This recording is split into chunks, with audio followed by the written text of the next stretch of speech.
Draymond Green, the man, the myth, the defensive powerhouse.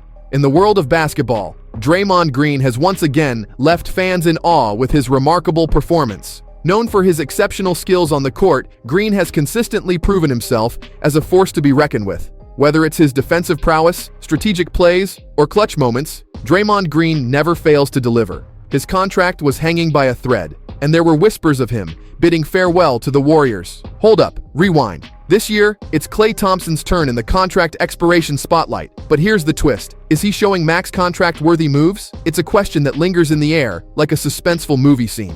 Now, let's talk about the man who orchestrated the Warriors' triumphs, Bob Myers. Guess what? He's traded the basketball court for the football field, joining the Washington Commanders as a consultant. If that doesn't scream the end of an era, I don't know what does. But wait, the drama doesn't stop there. The Warriors made waves by trading Jordan Poole for Chris Paul, despite Mike Dunleavy Jr.'s grand plans to build around Poole with a shiny contract extension. Plot twist much? It's been a season of unexpected moves, keeping us all on the edge of our seats. And let's not forget the man of the hour, Klay Thompson.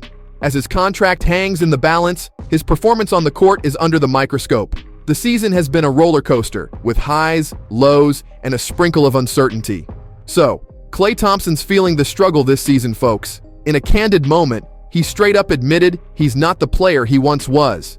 Coach Steve Kerr floating the idea of benching him. And Klay's response? No, that's Twiggy.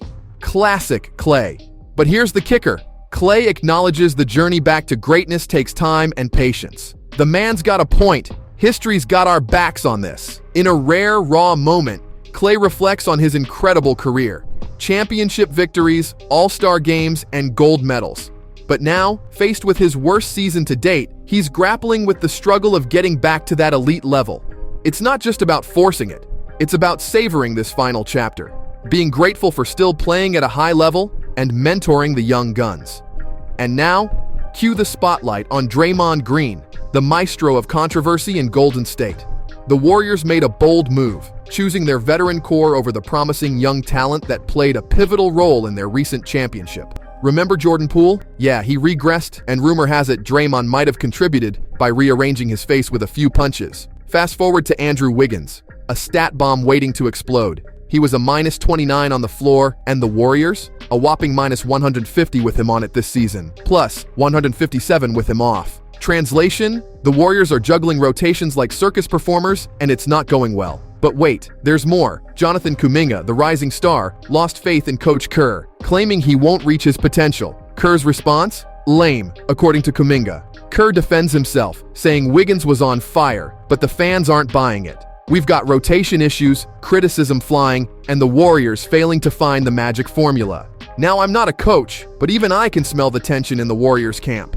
Kerr says he's the most accessible coach in the league, doors always open, but actions speak louder than words. It's a tricky dance with players having dreams and goals, and Kerr's got some tough decisions to make every night. But before we unpack the Draymond situation, let's talk about Jonathan Kuminga. Kerr gave this young buck more minutes against the Toronto Raptors, a sign that the Warriors are nurturing their growing talent. However, there's a hitch in the plan. Kuminga and Andrew Wiggins sharing the court is a recipe for disaster. In 146 minutes, their pairing is a cringeworthy 73.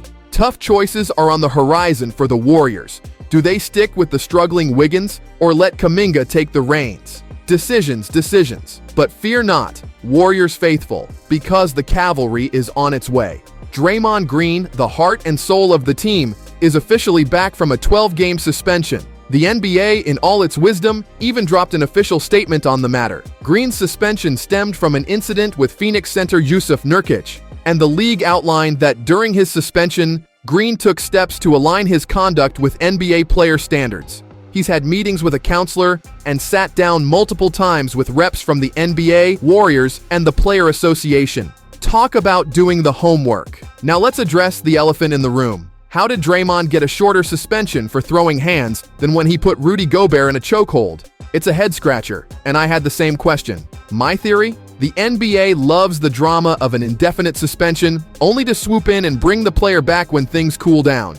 Sneaky, right? And let's not forget Draymond himself addressing the situation. Now, I don't want to sound insensitive, but Draymond seemed to be playing the victim card, claiming his career was on the brink of extinction and retirement was lurking around the corner. Come on, Draymond, we see through those crocodile tears. It's all part of the game, right? But the real talk is about the chaos swirling around the Warriors. Forget Draymond's past skirmishes. Right now, it's all about Klay Thompson's struggles, Andrew Wiggins' on-court nightmares, and Jonathan Kuminga declaring war on his own coach. The Dubs are a team in flux, a soap opera on the hardwood, and I can't cover it all in one video. There's just too much. Let's talk about Draymond's recent apology to none other than Steph Curry. Draymond publicly getting crushed for his actions, and in a rare moment of vulnerability, he says, "I sincerely apologize to Steph for my actions. That was a tough pill to swallow." It's like a page out of the Hoops apology handbook, and Draymond is laying it all on the line. He goes on to share how thankful he is for Steph, who's been a constant support during his time on the sidelines.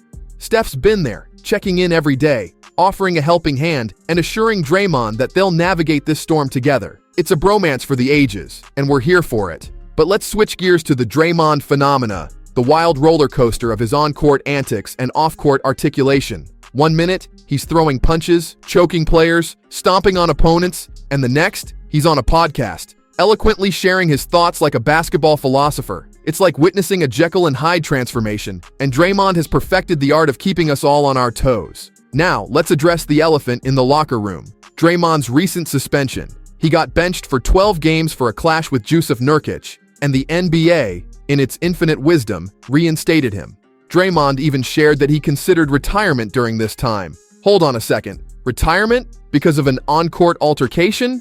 It's a head-scratcher, and I'm left wondering if I just can't relate to the man. Draymond talks about a conversation with NBA Commissioner Adam Silver, claiming retirement was on the table. According to Draymond, Adam convinced him it was a rash decision and vowed to support him through counseling. Now, here's where things get interesting. How does a conversation like that go down? "Hey Adam, I can't control my aggressive tendencies on the court, and I'm thinking of retiring." Does that really warrant a quick reinstatement? And let's not forget Draymond's pattern of aggressive behavior. From LeBron to Nurkic to Rudy Gobert.